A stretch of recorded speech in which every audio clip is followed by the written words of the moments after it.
So hello dear student, কেমন আছো? I hope প্রত্যেকে শুধু ভালো না, ভীষণ ভালো আছো।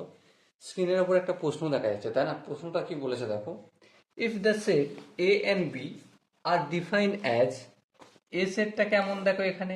এ সেট বলেছে X Y such that y equal to e to the power x, যেখানে x belongs to real number।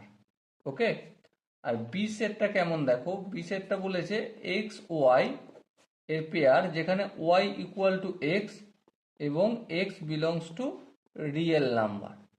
তো এবার এই চারটে সম্পর্ক বলেছে। একটা একটা সম্পর্ক হচ্ছে A subset or equal set of A, B subset or equal set of A subset or equal set of B, A intersect B equal to phi, A union B equal to এ।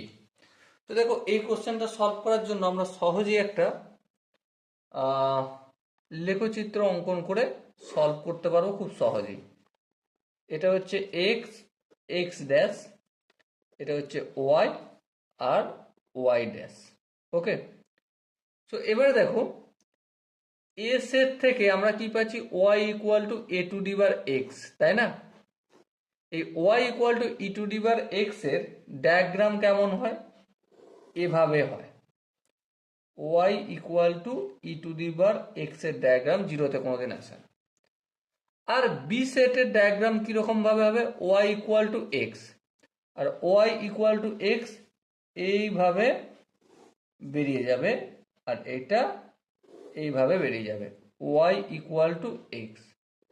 তাহলে লক্ষ্য করে একটা জিনিস, Y equal to E to the power X, যেটা এইভাবে উপর দিকে উঠে যাচ্ছে, ঠিক আছে, আর ওয়াই ইকুয়াল টু এক্স, যেটা কেন্দ্র বরাবর উভয় দিকে চলে যাচ্ছে।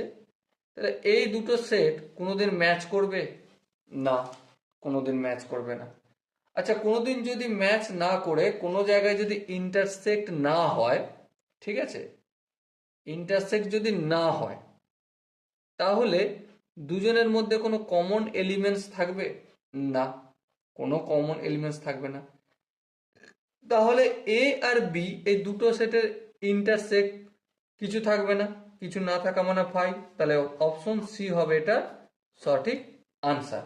ওকে, আই হোপ এই কোশ্চেনের কনসেপ্টটা প্রত্যেকের বোঝা গেছে। দেখা হচ্ছে নেক্সট ভিডিও, ততক্ষণ পর্যন্ত ভালো থেকো, সুস্থ থেকো এবং জয় হিন্দ।